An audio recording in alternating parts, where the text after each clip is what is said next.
સુરતના અશ્વનીકુમાર રોડ પર રહેતી પરિણીતાને આપઘાત કરી લેતા પિયર પક્ષ દ્વારા પતિ સામે આક્ષેપો કરાયા હતા, જેને લઈ પોલીસ દ્વારા પતિની ધરપકડ કરાઈ હતી।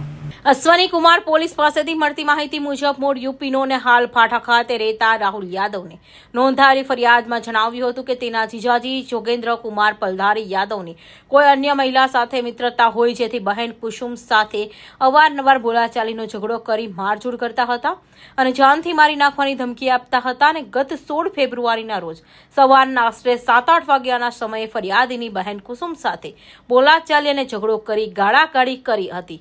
કુસુમને તેના પતિની કોઈ અન્ય મહિલા સાથે મિત્રતા હોય, જેને કારણે અવારનવાર બોલાચાલીને ઝઘડો કરી હેરાન પરેશાન કરી આખરે તાપી નદીમાં કૂદી આપઘાત કરી લીધો હતો।